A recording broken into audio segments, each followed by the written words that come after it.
बिस्मिल्लाहिर्रहमानिर्रहीम, अस्सलाम वालेकुम। पिछले कुछ दिनों में कुछ ऐसे कवानीन पास हुए हैं, कुछ ऐसे मुकदमात के रिज़ल्ट आउट हुए हैं जिसके हवाले से हमने सोचा कि आज का सेशन होना चाहिए और उस पर हम बात करें, क्योंकि आपकी तरफ से जो एक इन्फ्लुएंस क्रिएट हो रहा होता है, एक राय बन रही होती है, वो ज़्यादातर हमें सोशल मीडिया से पता चल जाती है। So we thought this is a right forum जहाँ से डिस्कशन होनी चाहिए और सोशल मीडिया के तहत लोगों तक वो बात पहुँचे, वो हकाइक पहुँचे जो आप अपने ड्राइंग रूम में बैठकर या बाहर बैठकर या कहीं खड़े होकर डिस्कशन ज़रूर कर रहे हैं, लेकिन उसका लुब्बे लुबाब क्या है या उसमें सही क्या चीज़ें हैं या कौन सी ऐसी चीज़ें हैं जो मुझे और आपको सीखने की ज़रूरत है, उस हवाले से हम बात करें।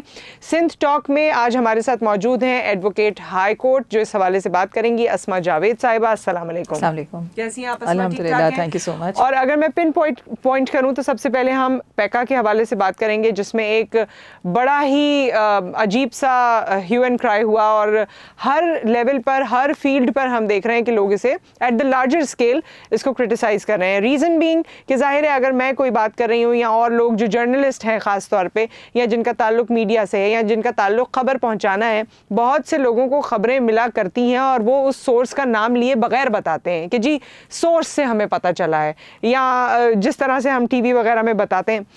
अब ये इस कानून के तहत जर्नलिस्ट को खुसूसी तौर पे लगता है कि हमारा जो राय देने का हक है या हमारा जो खबर ब्रेक करने का हक है उसको सल्ब किया जा रहा है। आप क्या कहेंगी इस बारे में? देखिए नुसरत, इसके अंदर बेसिकली ये बात तो इस्लामाबाद हाई कोर्ट में ऑब्वियसली जो अमेंडमेंट्स आई हैं ये चैलेंज भी हुई हैं और उसमें उन्होंने एक ये गुंजाइश दी है कि फौरी तौर पे अरेस्ट को नहीं किया जाएगा, कि रोक दिया गया है कि फौरी तौर पे गिरफ्तारी ना की जाए। लेकिन ये बात, इस बात के दो एंगल्स हैं। पहला एंगल ये है कि क्या ये मुनासिब है कि बग़ैर किसी इंक्वायरी के, बग़ैर किसी नोटिस देने के कोई भी बात अगर किसी को नागवार गुजर जाए और अगर वो इंसान पावर में बैठा है तो वो फौरी तौर पे बग़ैर किसी रोक टोक के, बग़ैर किसी बुनियाद के अरेस्ट करवा दे, बिकॉज़ वो पावर में है, सीट पे है, कनेक्टेड है।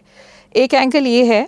लेकिन एक दूसरा एंगल भी ये है कि चूँकि मीडिया में इतने ज़्यादा जर्नलिस्ट्स हैं, और एक बात मैं माज़रत के साथ कहूँगी कि सारे जर्नलिस्ट्स कोई ट्रेनिंग लें के 100% नहीं आते हैं। बहुत से हैं जो कि अपने वेब चैनल्स चला रहे हैं और उनका एक पर्सनल ओपिनियन होता है।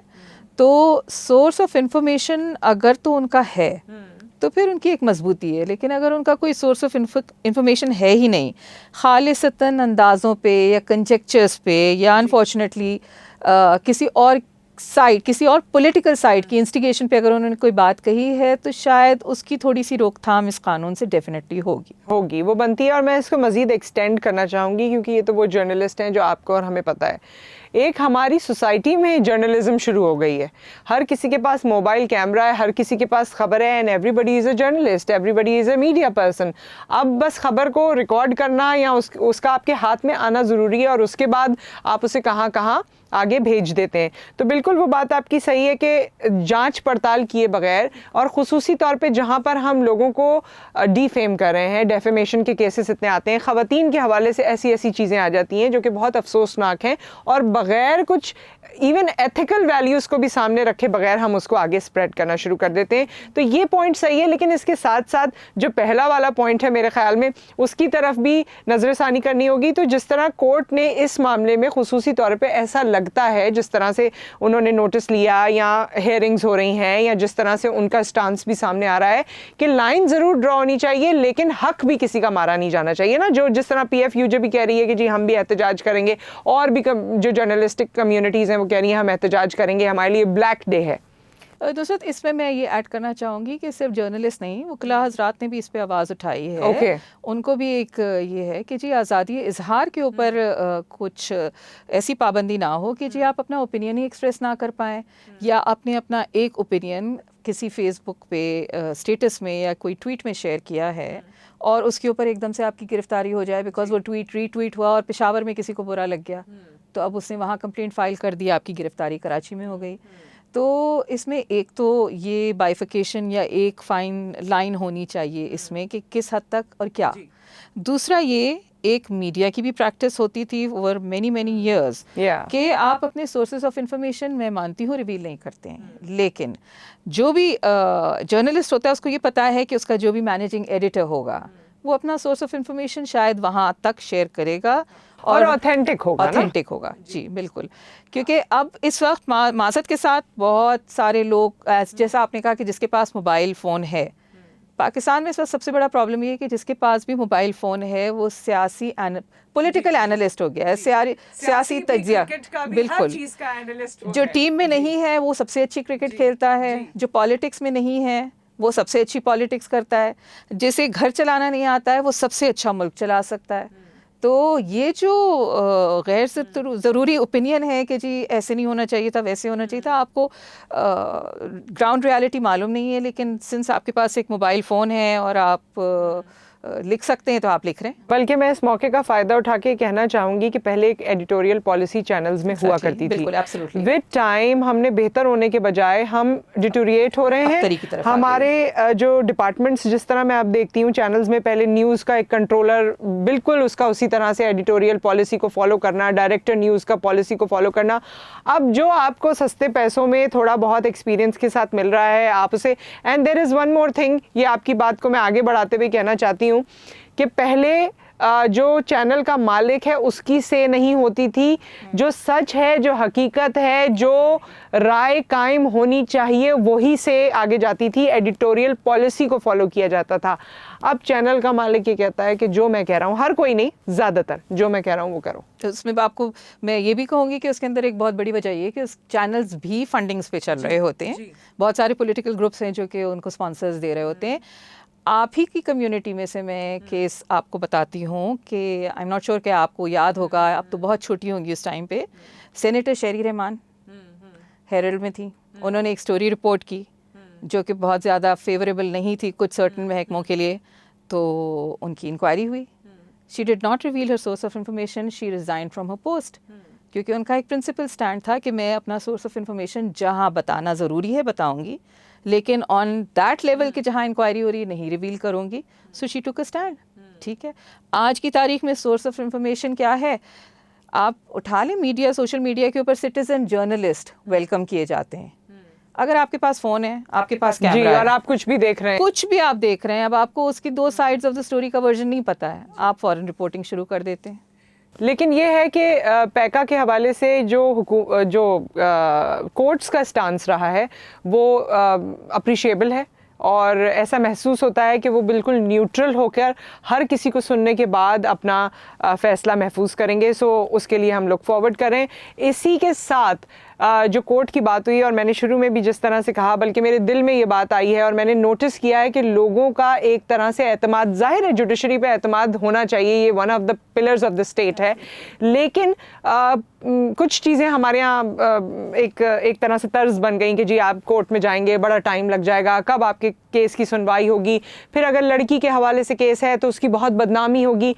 नूर मुकद्दम के केस में उसके दुनिया से चले जाने के बावजूद सोशल सोसाइटी ने उसको जिस तरह सपोर्ट किया है, उसकी इज़्ज़त में कोई हर्फ नहीं आया है, irrespective of age and background, everybody has backed her. और उसके बाद जिस तरह कोर्ट ने फैसला महफूज किया है, मैं तो आपको भी मुबारकबाद देना चाहती हूँ क्योंकि आपकी फ्रेटर्निटी है। How do you see it? Do you see it with the same angle जिस तरह मैं आपको बता रही हूँ? अच्छा, me being a lawyer I will say that मैं तो इस बात को मानती हूँ कि मुल्क की अदालतें काम कर रही हैं, ऑल्दो के शिकायतें ज़्यादा सुनने में आती हैं और तारीफ़ें कम। हमारे एक दिन में जितने डिस्पोजल होते हैं वो शायद आप लोगों की नॉलेज में भी नहीं होता होगा।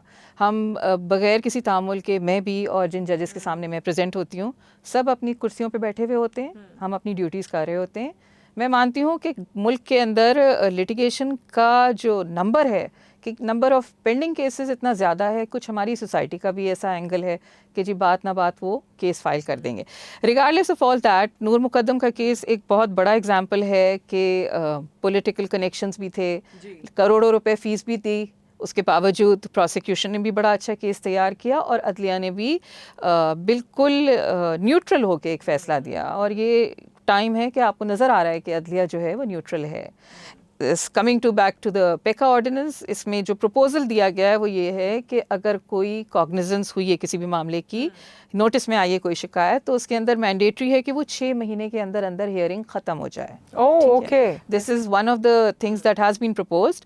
और अगर किसी वजह से वो 6 महीने में नहीं डिस्पोजल हो रहा है तो उसके रीजंस देगी कोर्ट कि क्यों ये कार्रवाई 6 महीने में नहीं ख़त्म हुई है।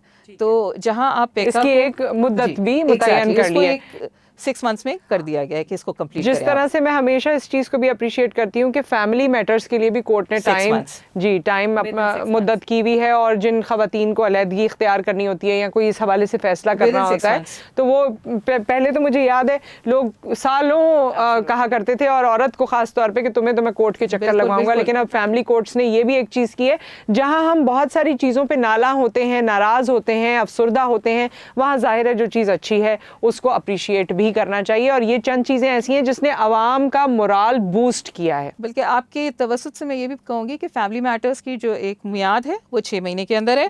कंज्यूमर कोर्ट की मियाद जो है वो 90 दिन है। अच्छा, कंज्यूमर कोई कोर्ट में केस लेके जाते हैं किसी प्रोडक्ट या सर्विस के खिलाफ, it has to be decided within 90 days. तो जितनी हम शिकायतें करते हैं हम ये भी कर सकते हैं। मैं फिर कंज्यूमर कोर्ट्स हैं जी, मैं फिर भी ये कहूंगी कि अदलिया का जो रोल है वो खासा न्यूट्रल है।